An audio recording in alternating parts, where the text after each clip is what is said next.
ఓం సాయిరామ్ సమర్థ సద్గురు సాయినాథ్ మహారాజ్ కీ జై.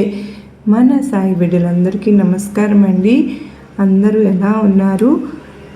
సాయినాథుని దయ వలన సంతోషంగా ఉండాలని మనస్ఫూర్తిగా కోరుకుంటున్నాను. ఈరోజు సాయినాథుని సందేశం ఏంటి అంటే కనుక, తల్లి ఈ మాట వింటున్న సాయి బిడ్డలందరికీ కూడా నా తరపున ఆశీర్వాదం తెలుపుతూ ఉన్నాను.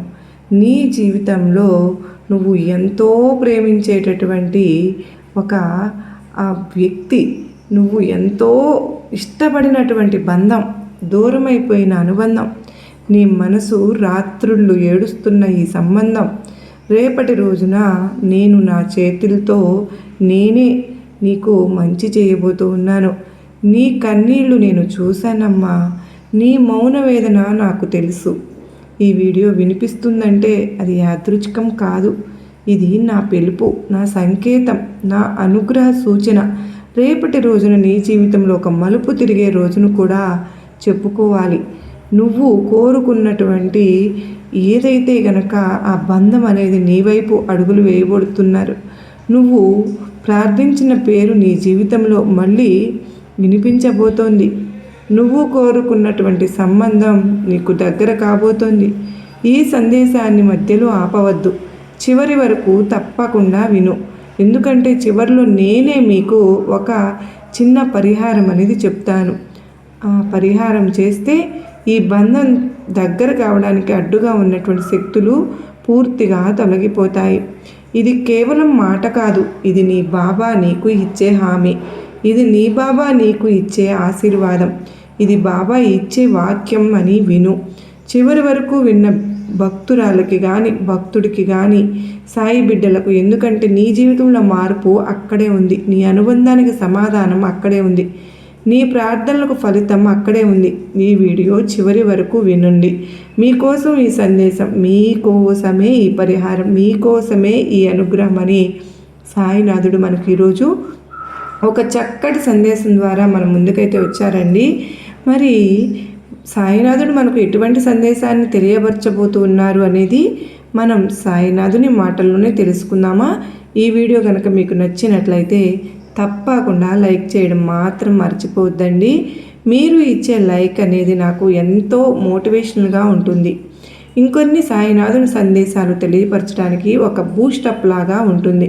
తప్పకుండా ఈ వీడియోని మరికొంతమంది సాయి బిడ్డలకు కూడా షేర్ చేయండి. ఇప్పుడు సాయినాథుని సందేశాన్ని గురించి తెలుసుకుందామా? మరి బిడ్డ, నువ్వు ఈరోజు మీతో ఒక మాట చెప్పాలని అనిపించిందమ్మా. ఎందుకంటే మీలో చాలామంది ఒక బంధం విషయంలో చాలా బాధలో ఉన్నారు, చాలా బాధపడుతూ ఉన్నారు. ఎవరికీ చెప్పుకోలేని బాధ మీ మనసులోనే పెట్టుకుని లోపల మీరు మోస్తున్నటువంటి బాధ. కొన్ని బంధాలు జీవితంలో చాలా ముఖ్యమైనవి కదా, అవి తెగిపోతే మన జీవితం ఖాళీగా అనిపిస్తూ ఉంటుంది. మాట్లాడితే తేలిపోతుంది అని అనిపించిన సమస్యలు మరి ఎందుకు ఇంతలా దాని గురించి ఆలోచించటం? మాట్లాడకపోవడం వల్ల అవి పెద్దగా మారిపోతున్నాయి. చిన్న అపార్థాలు పెద్ద దూరాలుగా మారిపోతున్నాయి. మీలో కొంతమంది రోజు నన్ను అడుగుతూ ఉన్నారు, బాబా ఆ బంధం మళ్ళీ కలుస్తుందా? బాబా ఆ వ్యక్తి మళ్ళీ నా జీవితంలోకి తప్పకుండా వస్తాడు కదూ? బాబా ఈ బాధ ఎప్పుడు తగ్గుతుంది అని. నిజం చెప్పాలి అంటే కొన్ని బంధాలు మన చేతుల్లో ఉండవు. ఎంత ప్రయత్నించినా మన చేతిలో ఉండవు. అవి దైవ నిర్ణయంతోనే కదులుతాయి. దైవ అనుగ్రహం ఉంటేనే మారుతాయి. ఈరోజు నేను మీతో ఒక స్పష్టమైన మాట చెబుతూ ఉన్నాను. మీరు ఇష్టపడే ఆ బంధాన్ని, మీ మనసుకు చాలా దగ్గరైనటువంటి ఆ బంధాన్ని, జీవితంలో చాలా విలువైన ఆ సంబంధాన్ని నేనే దగ్గర చేస్తాను. మీరు ఎప్పుడూ కూడా బాధపడవద్దండి. ఈ బాబా మీకు హామీ ఇస్తున్నారని, నువ్వు తప్పకుండా నీ సాయి చేసే తీరుతాను అని నమ్మకం పెట్టుకోండి, గుర్తుంచుకోండి. మీరు చేయలేని ప్రయత్నాలన్నీ నేను తప్పకుండా చేసి చూపిస్తాను. మీరు చేరుకోలేని చోటుకు నేను మార్గం చేస్తాను. మీరు మాట్లాడలేని మాటలు మాట్లాడే పరిస్థితిని నేనే సృష్టిస్తాను. మీరు కోరుకున్న కలయికకు దారిని నేనే తేరుస్తాను. రేపటి రోజున మీ జీవితంలో చిన్న మార్పు మొదలవబోతుంది. ఒక్కసారిగా పెద్ద అద్భుతం అనిపించకపోవచ్చునేమో, కానీ చిన్న సందేహాలు కనిపిస్తాయి. సంకేతాలైతే మాత్రం చిన్న పరిణామాలు తప్పకుండా జరుగుతాయి. చిన్న విషయాలే పెద్ద మార్పుకు మొదలవుతాయి కదా. ఎక్కడో ఒక సమాచారం, ఎక్కడో ఒక సందేశం, ఎక్కడో ఒక మాట, ఎక్కడో ఒక పరిచయం, ఇవన్నీ కలిసే ఒక మార్పును తప్పకుండా తీసుకొస్తాయి. బంధాలు దగ్గర కావాలంటే మన మనసు కూడా మారాలి కదా. కోపం తగ్గాలి, అహంకారం తగ్గించుకోవాలి, పట్టుదలను విడనాడాలి, క్షమ పెరగాలి, అర్థం చేసుకునే మనసు కూడా రావాలి కదా. మీరు ఒక్కటే చేయాలి, మనసులో ద్వేషం అనేది పెట్టుకోకండి. బాధతో నిర్ణయాలు అసలు తీసుకోవద్దండి. ఆవేశంతో మాటలు మాట్లాడకండి. శాంతిగా ఉండండి. నాపై భారం పెట్టండి. మీ బంధం బాధ్యత అంతా నేనే తీసుకుంటాను. ఆ అనుబంధం బాధ్యత కూడా నాదే. మీ జీవితంలో మార్పు తీసుకుని రావడం నా పని. మీరు నన్ను నమ్మితే చాలమ్మా. మీరు ఓర్పుతో ఉంటే చాలు. మీరు ఆశ వదలకపోతే చాలు. కొన్ని ఆలస్యంగా జరుగుతావేమో, కానీ అవి బలంగా జరుగుతాయి. కొన్ని బంధాలు ఆలస్యంగా కలుస్తాయేమో, కానీ అవి నిలకడగా ఉంటాయి. ఈరోజు ఈ మాట వింటున్నావు అంటేనే నీ ప్రార్థన వినపడిందని అర్థం. మరి నీ బాధ గమనించబడింది, నీ మనసు అర్థం చేసుకొనబడింది. రేపటి రోజు నుంచి నీ జీవితంలో మార్పు మొదలవబోతుంది. నీ బంధం దిశగా అడుగులు కూడా పడతాయి. మరి గుర్తుంచుకో బిడ్డ, నీ బాబా నీ అనుబంధాన్ని వైపు మార్గం తప్పకుండా జరుగుతూ చూపిస్తున్నాను. నీ జీవితం నాకే అప్పగించావు, నీ బాధ నాకే అప్పగించావు. నీ బంధం కూడా నేను మిగతావన్నీ కూడా అన్నీ సరిచేసి నీ దగ్గరకు తీసుకొస్తాను తల్లి. అయితే నువ్వు ఏదైనా సరే, ఇప్పుడు మీకు ఒక చిన్న పరిహారం చెప్తాను అని చివరిలో చెప్తాను అని చెప్పాను కదా తల్లి. మరి ఇది చాలా కష్టమైనది అసలు కానే కాదమ్మా. భారం వేసే పని కూడా కాదు. పెద్ద పెద్ద పూజలు, పెద్ద పెద్ద ఖర్చులు అవసరమే లేదు. నమ్మకంతో చేస్తే చాలు. రేపటి రోజున ఉదయం లేచి నువ్వు చక్కగా ముఖం కడుక్కొని ఇంట్లో ఒక చిన్న దీపం వెలిగించుకో. దీపం ముందు కూర్చుని నన్ను మనసులో తలుచుకోండి. ఏ పెద్ద మంత్రాలు చదవాల్సిన అవసరమే లేదు. మీ మనసులో ఉన్న మాటని నాతో చెప్పండి. బాబా, నా బంధాన్ని నీ చేతుల్లో పెట్టాను తండ్రి. నాకు అర్థం కాని పరిస్థితిని నీకు అప్పగిస్తూ ఉన్నాను. నాకు అవసరమైనది నాకు ఇవ్వు బాబా. నాకు హానికరమైనదైతే నాకు అవసరం లేదు, దాన్ని దూరం చేయి తండ్రి అని శాంతిగా చెప్పండి. తరువాత మీరు ఇష్టపడే ఆ బంధం గురించి ఒక్కసారి కూడా ద్వేషంలో ఆలోచించవద్దు. కోపంతో గుర్తు అసలు చేసుకోవద్దు. మంచిగా గుర్తు చేసుకోండి, శాంతిగా గుర్తు చేసుకోండి. అది కుదిరితే ఒక చిన్న నెయ్యి దీపం కూడా రేపు వెలిగించుకోండి. ఏ పేదవారికైనా అవసరంలో ఉన్నవారికైనా సరే ఒక చిన్న సాయం తప్పకుండా చేయండి. డబ్బు కావాలన్నా అవసరం లేదు, ఆహారం కావచ్చు, నీరు కావచ్చు, సాయం చేయాలి అని మీ మనసులో నిర్ణయించుకుని ఈ రోజు నుంచి 7 రోజుల పాటు ప్రతిరోజు రాత్రి పడుకునే ముందు ఒక్క మాట మనసులో చెప్పుకోండి. బాబా, నా బంధాన్ని నీ చేతుల్లో పెట్టాను, అంతే. మిగతా పని నా దగ్గర వదిలేయండి. ఎలా కలపాలో నేను చూస్తాను, ఎప్పుడు కలపాలో నేను నిర్ణయిస్తాను, ఎటువంటి మార్గంలో కలపాలో నేనే చూస్తాను. మీ పని నమ్మకం మాత్రమే. మీ పని మీరు చేయవలసినటువంటి పని ఓర్పు మాత్రమే. మీరు శాంతిగా ఉండడమే నాకు చాలు. పరిహారం అంటే మంత్రాలు కాదు, పరిహారం అంటే పూజలు మాత్రమే కాదు కదా.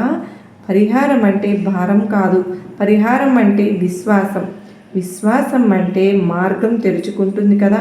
శాంతి అంటే భయం. అంటే మీకు నమ్మకం ఉంటే అనుబంధం తప్పకుండా కలుస్తుంది. మీ జీవితాన్ని నేను తప్పకుండా మారుస్తాను తల్లి.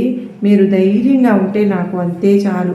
మీ మనసులో ఎన్నో రకాలైనటువంటి అనుమానాలను పెట్టుకుని ప్రతి ఒక్కరూ కూడా నా మాటను నేను చెప్పేటటువంటి ఈ సందేశాన్ని వింటూ ఉంటున్నారు. అసలు ఎందుకు అలా వినాలి చెప్పు? మీకు అసలు మీ జీవితం ఎలా ఉంటుందో నేను తప్పకుండా నిర్ణయిస్తాను. మీ మనసుకు ఎప్పుడు కూడా సంతోషాన్ని చేకూరేలాగా నేను ప్రతి ఒక్క సందేశాన్ని మీకు నేను తెలియపరుస్తూ ఉంటాను. కానీ కొంతమంది భక్తులు మనస్ఫూర్తిగా వింటారు, కొంతమంది అనుమానంతో వింటూ ఉంటారు. అలా ఎప్పటికీ కూడా వినొద్దండి. నేను చెప్పే ప్రతి సందేశం మీ మనసుకు తాకుతుందని నేను ఎన్నో రకాలైనటువంటి సందేశాలను మీకు మేము పంపిస్తూ ఉంటాను. కొంతమంది భక్తులు అపనమ్మకంతో వింటూ ఉంటారు, కొంతమంది చాలా నమ్మకంతో వింటూ ఉంటారు. నమ్మకంతో విన్న ప్రతి ఒక్కరికి కూడా నేను చెప్పేటటువంటి సందేశంలో ఉన్నటువంటి పరమార్థం తప్పకుండా అర్థమవుతుంది. అసలు ఏదైనా సరే కానీ పూర్తిగా విన్న తరువాత ఏదైనా సరే మనం ఒక నిర్ణయానికి రావాలి కదా. మరి అలా కాకుండా ప్రతి ఒక్కరూ కూడా అపనమ్మకంతో చేసేటటువంటి పూజలు పరిహారాలు అనేవి ఏవి కూడా నాకు చల్లవని గుర్తుపెట్టుకోండి. జీవితంలో ఎన్నో రకాలైనటువంటి కష్టాలను, ఎన్నో రకాలైనటువంటి బాధలను, ఎన్నో రకాలైనటువంటి దుఃఖాలను నువ్వు అనుభవించావు కదా. అసలు నీ దుఃఖం ముందు ఏది కూడా పనికిరాదు. అంత దుఃఖాన్ని నువ్వు ఎప్పుడూ కూడా బాధపడుతూ దుఃఖించావు. నీ మనసులో ఉన్న ప్రతి మాట బాధ నాకు తప్పకుండా తెలుసమ్మా. మీరు ఓపికతో ఉండండి, అంతా కూడా నేనే చూసుకుంటాను, సరేనా. మీరు పుట్టినప్పటి నుండి అంటే చాలా కష్టాలను అనుభవించారు. ఎన్ని కష్టాలు అంటే అసలు మీ అంత కష్టం ఇంకెవరు అనుభవించలేదేమో అని అనుకునేటటువంటి కష్టాలను అనుభవించారు. ఎన్నో రకాలైనటువంటి చీకటిలను మీరు చూశారు. అసలు మీ జీవితం అనేది ఒక సాఫీగా సాగుతున్నటువంటి సమయంలో అల్లకల్లోలాలు సృష్టించేటటువంటి కష్టాలు, ఎన్నో బాధలు, తట్టుకోలేనటువంటి మనసు, జీర్ణించుకోలేనటువంటి బాధలను అనుభవించారు. నిజంగా ఆ బాధలు చూస్తుంటే నా మనసు గుండె తరుక్కుపోయింది. జీవితంలో ప్రతి ఒక్క విషయాన్ని ఏదైనా సరే అంటే మనకు ఆరోగ్యం దెబ్బతింటే అది వేరే విషయమేమో, కానీ అనారోగ్య సమస్యలను మనం అతిగా ఆలోచించడం వల్ల తీసుకొస్తాం. మన చేతులారా మనమే మన ఆరోగ్యాన్ని పాడు చేసుకుంటూ ఉన్నాం. ఆరోగ్యాన్ని కొనుక్కోవచ్చునేమో, కానీ తీసుకున్నట్లు అర్థమవుతుంది. ఏదో ఒకటి ఆలోచించడం ద్వారా, దీర్ఘంగా ఉండడం ద్వారా మన అనారోగ్య సమస్యలు అనేవి మనకు వస్తూ ఉంటున్నాయి. నిజమే కదా. అతి ఆలోచనల వల్ల ఎన్నో రకాలైనటువంటి అనారోగ్య సమస్యలను కొని తెచ్చుకుంటూ ఉంటున్నారు. అలా ఎప్పటికీ కూడా ఉండొద్దండి. ఎందుకంటే ఆరోగ్యం దెబ్బతింటే మనము అసలు ఆరోగ్యాన్ని తీసుకొని తెచ్చుకోగలమా చెప్పండి? ఎలా? ఎప్పటికీ కూడా అనారోగ్యం పాలవ్వవద్దండి. ఏది జరిగినా అంతా మన మంచికే అని ఆలోచించండి. జరిగేదాన్ని మనం ఆపలేము కదండి. కనుక జరిగేదంతా కూడా భగవంతుడే నడిపిస్తూ ఉన్నాడు అనేటటువంటి ఒక ఆలోచనను తప్పకుండా తెలుసుకోవాలన్నమాట. అలాగే అనారోగ్య సమస్యలు ప్రతి ఒక్కరిని కూడా చుట్టుముడుతూ ఉంటున్నాయి. అందులోనూ ఆర్థిక సమస్యల గురించి ఆలోచించే వారు కూడా ఉంటారు కదా. ఆరోగ్యం పాలైతే ఆర్థికంగా ఉండే వాళ్ళకు చాలా ఇబ్బంది ఉంటుంది. వారి పిల్లల భవిష్యత్తు గురించి ఆలోచించే వాళ్ళు ఉంటారు. ఈ విధంగా అనేక రకాల మానవ జీవితం ఈ సమస్యలు లేకుండా ఎవరికీ ఉండవు, ఆలోచనలు ఉండకుండా ఎవరికీ ఉండవు. కొంచెం కష్టమైనా సరే ఆ ఇబ్బందులన్నింటినీ కూడా పక్కన పెట్టేసి సాయినాథుని పైన నమ్మకం ఉంచి శ్రద్ధ సబూరితో ఉంటే ప్రతిరోజు కూడా వారి లక్ష్యాన్ని చేరుకునేటటువంటి మార్గాన్ని ఎంచుకుంటూ ఉంటారు. ఎంత కష్టమైన జీవితాన్ని ముందుకు గడుపుతూ ఉంటారు. ఆ బిడ్డలు ఎప్పుడూ కూడా సంతోషంగానే ఉంటారు. ఏదో ఒక రోజు వారి లక్ష్యాన్ని వారు చేరుకుంటారు. అందులో ఎలాంటి సందేహము లేదు. ఈరోజు సాయినాథుడు తీసుకొచ్చినటువంటి సందేశం మీ మనసుకు తప్పకుండా తాకుతుందని మీరు నమ్మితే చాలు. ఇదంతా మీకు ఎందుకు చెప్పాను అంటే, చాలామంది ఇబ్బందులు, ఈ సమస్యలను ఒక ఎత్తు అయితే వాటి కష్టాలన్నీ మన సమస్యలను మనకు పట్టించుకోవడానికి తప్పకుండా మనకంటూ ఒక మనిషి అంటూ ఉండాలండి. మంచి మనిషి, అది కూడా స్నేహితులు అవ్వచ్చు, మన బంధం అవ్వచ్చు, తల్లిదండ్రులు అవ్వచ్చు, తోడబుట్టిన వాళ్ళు అవ్వచ్చు. ఇలా వీళ్ళతో ఎవరో ఒకళ్ళు ఖచ్చితంగా మనకంటూ ఉండాలి కదండి. చాలామందికి మన జీవితంలో ప్రతి ఒక్క విషయాన్ని పంచుకోగలిగినటువంటి ఒక మిత్రుడైతే ఉన్నాళ్ళు మిత్రులే అవ్వవలసిన పని లేదండి. ఆ అవసరం కూడా లేదు. ఇప్పుడు మనం చెప్పుకుంటున్నట్లు బంధువులు కావచ్చు, తల్లిదండ్రులు కావచ్చు, లేదంటే మన బంధమైనా కావచ్చు, మన పిల్లలు అవ్వచ్చు. ఒకరితో ఒకరికి తప్పకుండా వీళ్ళకి అమితమైనటువంటి నమ్మకం అనేది ఉంటుంది. వారికి చెప్తే ఆ కష్టానికి వాళ్ళు పరిష్కారం చూపించినా కానీ చూపించకపోయినా సరే వీళ్ళ మనసులో భారం అనేది తగ్గుతుంది. అటువంటి మనిషి తప్పకుండా ఒకరు ఉండాలి. ఆ బంధం దూరమైనప్పుడు ఆ బాధని మనం మాటలతో వర్ణించలేము కదా. చుట్టూ ఎంతమంది, కొన్ని వేల మంది ఉన్నా సరే ఒంటరిగా ఫీల్ అవుతూ ఉంటాం. అసలు మనం ఒంటరి వాళ్ళమేనేమో అని భయపడుతూ కూడా ఉంటాం. ఎలా బ్రతకాలి అన్న ఆలోచన మనకు ఒకసారి భయమేస్తూ ఉంటుంది. ఈ విధంగా రేపు మనకు ఎవరు లేరే, ఎలాంటి జీవితాన్ని నేను గడుపుతున్నాను, ఒకప్పుడు ఎలా ఉన్నాను నేను అసలు నా జీవితమే ఎందుకు ఇలా అయిపోయింది, నేను ఎలా బతికాను, అలాంటిది ఎందుకు ఇలా అయిపోయాను అంటూ అందరూ కూడా సంతోషంగా ఉన్నారు కదా. నా జీవితం ఎందుకు ఇలా అయిపోయింది, అసలు నాకే ఎందుకు ఇలా అవుతోంది, నేను ఎన్ని కష్టాలను అనుభవించాను, ఎన్ని రకాలైనటువంటి మంచి పనులు చేసినా సరే కానీ భగవంతుడు నాకు ఎందుకు ఇలాంటి జీవితాన్ని ప్రసాదించాడు అనేటటువంటి ఒక భయాన్ని అసలు మనకి ఒక్కొక్కప్పుడు భయమేస్తూ ఉంటుంది కదా. అసలు నిద్రపోయేటప్పుడు చాలా టెన్షన్గా ఫీల్ అవుతూ ఉంటాం కదా చాలామంది. అంటే ఎందుకంటే ప్రతి ఒక్కరూ కూడా అలాంటి బాధను ప్రతి ఒక్కరూ అనుభవించే ఉంటారు. వారు చేసుకుంటున్నటువంటి మనం అర్థం చేసుకోలేకపోయినటువంటి ఆ బంధమే మనల్ని దూరం పెడుతూ ఉన్నప్పుడు మనం ఎవరి కోసం బ్రతకాలి, అర్థం కానటువంటి ఎంతోమంది నిద్ర లేని రాత్రులు గడిపినటువంటి క్షణాలు చాలానే ఉన్నాయన్నమాట. ఉంటాయి కూడా. ప్రతిరోజు ఏడుస్తూ గడుపుతూ అసలు నిద్ర పోవాలంటేనే భయం, నిద్ర రాదు. అనారోగ్య సమస్యలు వస్తూ ఉంటాయి కదండి. అనారోగ్య సమస్యలు వస్తే వాటిని చూపించుకోవడానికి మన చేతికి అందిన ధనం ఉండాలి కదా. అసలు ఎందుకు బ్రతికానా అనేటటువంటి ఒక ఆలోచన అనేది తప్పకుండా ప్రతి మనిషికి అనుభవించే కష్టానికి చూసి భయపేస్తూ ఉంటుందన్నమాట. ప్రతి ఒక్కరము మన కష్టాలను అనుభవిస్తూ ఉన్నాము. అసలు ఎందుకు ఆ విధమైనటువంటి జీవితాన్ని భగవంతుడు మనకు ఇచ్చాడు అనేటటువంటి ఒక గుండె బరువెక్కివైపోయినటువంటి, గుండె తరుక్కుపోయేటటువంటి వార్తలను మనం ఎన్నో రకాలైనటువంటి సమస్యలు ప్రతిరోజు కూడా తలచుకుంటూ భయమేస్తూ ఉంటుందన్నమాట. మీ మనసు అర్థం చేసుకోకుండా దూరం అయిపోయినటువంటి ఆ బంధం ఏదైతే ఉందో, మీ అమ్మ నాన్న మిమ్మల్ని అర్థం చేసుకోవడం లేదా, మీ స్నేహితులు మిమ్మల్ని అర్థం చేసుకోవడం లేదా, మంచి మనసు కలిగిన నీ బిడ్డలను అర్థం చేసుకోవడం లేదా, ఎవరి గురించి నువ్వు అత్యంత ఆలోచనలు బాధపడుతూ ఉన్నావు, నువ్వు అత్యంత ఎక్కువగా దుఃఖిస్తూ ఉన్నావు, ఆ బంధాన్ని నీకు దగ్గర చేస్తానని సాయినాథుడు ఈరోజు చెబుతూ ఉన్నారు. అంటే మన ఆలోచనలు, మన మనసు ఏదైతే ఉందో ఎక్కువగా ఆలోచించి అనారోగ్యానికి కారణమవుతూ ఉందో ఈ అనారోగ్యాన్ని తుడిచి పెట్టేస్తాను అంటూ సాయినాథుడు. అవునండి, మన దగ్గర ఏది ఉన్నా ఏది లేకపోయినా మనకు నచ్చిన వాళ్ళు, మనకు ఎంతో ఇష్టమైన వాళ్ళు మన దగ్గర నుండి దూరంగా వెళ్ళిపోతే ఆ బాధ వర్ణనాతీతం. ఆ మనసు పడే పరిమితి అనేది ఉండదు బాధకు అనే ఎక్కువగా ఆలోచించే అనారోగ్య సమస్యలు, మంచం పట్టేటటువంటి సమస్యలు. మరి ఇక తల్లిదండ్రుల విషయంలో తన బిడ్డలు కానీ దూరం అయితే అలాగ నువ్వు ఏ బంధం గురించి ఆలోచిస్తూ ఉన్నావు, ఆ బంధాన్ని నీ దగ్గర చేస్తాను అంటూ సాయినాథుడు అయితే అంటూ ఉన్నారు కదండి. ఇది మరి ఎంత గొప్ప అదృష్టం. ఆ అదృష్టాన్ని ఏ విధంగా ఏ బిడ్డలకు ప్రసాదించబోతున్నారో ఆ తండ్రి మాటల్లోనే మనం తప్పకుండా ఇప్పుడు తెలుసుకోవాలండి. ఎందుకంటున్నారు అంటే ఏదైనా సరే కానీ మీకు మంచి మార్గాన్ని తప్పకుండా తీసుకుని వస్తాను అని సాయినాథుడు అంటూ ఉన్నారు కదా. మరి మీరు అతిగా ఆలోచించి అనారోగ్య పాలు కావద్దండి. అనారోగ్య పాలవ్వడం వల్ల చేతి నిండా ధనం ఉండాలి, వాటిని చూపించుకోవడానికి కూడాను. ఇప్పుడు ఈరోజు నేను చెప్పబోయే శుభవార్త కోసం మీరు ఇప్పటి నుంచి ఎదురు చూస్తున్నారు కదా. నీ జీవితంలో నువ్వు ఆశపెట్ట బంధం చేరబోతోంది. ఇక నీ జీవితంలో ఒక అధ్యాయం అనేది మొదలవబోతుంది. ఒక నూతన అధ్యాయం తప్పకుండా మొదలవబోతోంది తల్లి. మరి నీ సాయి మాటలు అర్థం కావడం లేదా? మరి అయితే గనక నేను చెప్పేది శ్రద్ధగా వింటావు కదా. చూడమ్మా, నువ్వు ఎప్పటి నుంచో స్వచ్ఛమైనటువంటి ప్రేమ కోసం ఎదురు చూస్తూ ఉన్నావు కదా. అట్లా స్వచ్ఛమైనటువంటి ప్రేమ ఎక్కడ దొరుకుతుందా అని ఆలోచిస్తూ దిగులుగా కూడా ఉంటూ ఉన్నావు. నీ పిల్లల నుండి వచ్చేటటువంటి ప్రేమ కావచ్చు, నిన్నుగా అర్థం చేసుకునేటటువంటి ప్రేమ కోసం నువ్వు ఎదురు చూస్తూ ఉన్నావు. ఆ ఆప్యాయత కోసం నువ్వు చూస్తూ ఉన్నావు. నిజమే, నా దగ్గర ఏది కూడా దాచవద్దు. నువ్వు నిజమైన అభిమానాన్ని కోరుకుంటూ ఉన్నావు. ఇలా నువ్వు ఆశపడ్డ బంధం కోసం ఎదురు చూస్తూ ఉన్నావు కదా. ఇక నీ దీర్ఘకాలిక ఎదురుచూపులు ఫలించాయి. నువ్వు కోరుకున్న బంధం నీ దగ్గరకు రాబోతోంది. నీ మనసులో ఉన్న అన్ని ప్రశ్నలకు సమాధానం తప్పకుండా దొరకబోతోంది. మరి ధైర్యంగా ఉండు తల్లి. నేను నీతో పాటే ఉంటూ నీ దారిలో నడుస్తూ ఉన్నాను. నీకు ఒక విషయం చెప్పనా? జీవితంలో కష్ట నష్టాలు తెలిస్తేనే తర్వాత అందమైన జీవితాన్ని నువ్వు జీవించగలవు తల్లి. ఇక నీ కష్ట సమయంలో నేను నీతోనే ఉంటాను.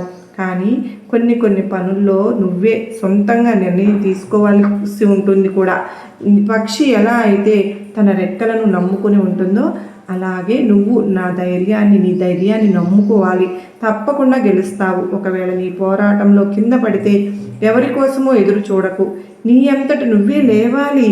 ఈ లోకంలో నిన్ను కిందకు తొక్కేసేవారే ఎక్కువ మంది ఉంటారు. నిన్ను పైకి తీసుకురావాలనే వాళ్ళు చాలా తక్కువ మంది ఉంటారు. నువ్వు ఏడుస్తూ ఉంటే చూసేవారే ఎక్కువ, నువ్వు ఆనందంగా ఉంటే చూసేవారు చాలా తక్కువ మంది ఉంటారు.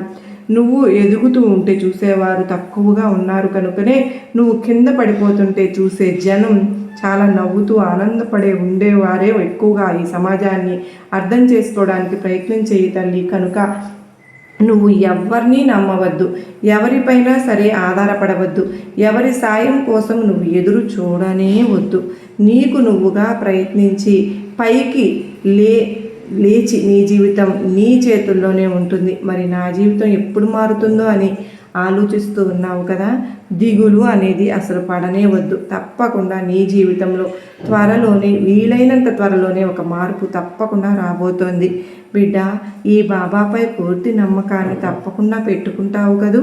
ఆ సమయం ఇప్పుడు వచ్చిందమ్మా. నమ్మకంతో ఉండు. నమ్మకంతో ఉంటే గెలుపు నీ సొంతం అవుతుంది. చూడమ్మా, నీకు ఏదైనా సమస్య వస్తే భయపడిపోవద్దు. దాన్ని నువ్వే పరిష్కరించుకో. నేను నీతోనే ఉన్నానని చెప్పాను కదా, పదే పదే కూడా చెప్తూ ఉంటాను. నీ బాధ్యతను నువ్వు నిర్వర్తించు. నువ్వు ఆశపడే బంధం నిన్ను వెతుక్కుంటూ వస్తుంది. నీతో ఒక్కరైనా ప్రేమగా మాట్లాడతారా అని ఆశగా ఎదురుచూస్తూ ఉన్నావని నాకు తెలుసు. సరే, నీ అభిమానాన్ని, ఆ ప్రేమను అర్థం చేసుకునే బంధం నీకు చేరువయ్యేలా నేను ఆశీర్వదిస్తూ ఉన్నాను. నువ్వు వద్దన్నా నేను నీతోనే ఉంటాను. పదే పదే అది చెబుతూ ఉన్నాను. నువ్వు పూజించినా పూజించకపోయినా సరే నేను నిన్ను వదలనంటే వదలను. నేను నీ చుట్టూ ఉంటాను. నిన్ను తప్పకుండా కంటికి రెప్పలా కాపాడుకుంటూ ఉంటాను. నువ్వు ఎదురు చూసే బంధం నీకు కావాలని అనిపిస్తూ ఉంది కదా. నీ కష్టాలు నష్టాలు పాలు పంచుకోవడానికి నీకు తోడు ఉంటే నీ బంధం అవసరం అవుతుంది. నాకు అన్నీ తెలుసు. ఆ బంధాన్ని తప్పకుండా నీకు చేరువ తప్పకుండా చేస్తాను కూడా. ఈ బంధం నీ జీవిత భాగస్వామి కావచ్చు, నీ ఇంటి వారసులు కావచ్చు, ఇలా ఏ బంధమైనా సరే తప్పకుండా నీ దగ్గరకు నేను చేరవేస్తాను. మరి ఈ సమయంలో నువ్వు సంతోషంగా ఉండాలి అంటే ఒక బంధం నీకు అవసరం అవుతుందని నాకు పూర్తిగా అర్థమయ్యింది. అది నాకు తెలుసు కూడాను. నువ్వు ఎదురు చూస్తున్న బంధాన్ని, నీకు కావలసినటువంటి ప్రేమను పంచి నీకు అండగా ఉంటూ నిన్ను ఆనందంగా చూసుకునేటటువంటి ఆ బంధాన్ని నీకు తప్పకుండా నేను ప్రసాదించబోతున్నాను. ఆ బంధం నీ దగ్గరకు రాగానే నీ జీవితానికి ఒక అర్థం తెలుస్తుంది. మరి ఏదైనా సరే ఈరోజు అమావాస్య చీకటిగా ఉన్నటువంటి జీవితంలోకి పౌర్ణమి లాంటి వెలుతురు అనేది వస్తుంది. కష్టాలు బాధలు అవి జీవించిన నువ్వు ఇకపై ఆనందం అనే మాటలతో జీవిస్తావు. నీకు ఆనందాన్ని ఇచ్చే బంధం నీకు దగ్గర చేస్తాను. ఈ బాబా మాటను శ్రద్ధగా విన్న వారికే తప్పకుండా అర్థమవుతుంది.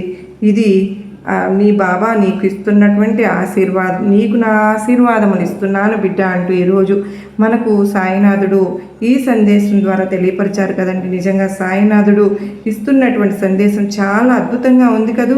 మరి ఈ సందేశం చాలామంది వింటూ ఉంటారు, కానీ పూర్తిగా వినరండి. పూర్తిగా విన్న వారికి మాత్రమే ఈ సందేశం క్లియర్గా అర్థమవుతుంది.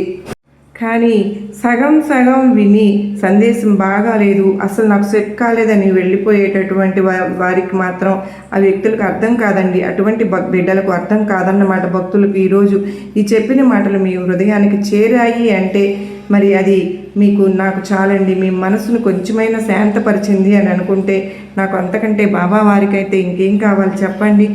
తప్పకుండా ఈ ఛానల్ ద్వారా వచ్చేటటువంటి ప్రతి సందేశము మీకోసమే అని నేను తెలియపరుస్తూ ఉన్నాను.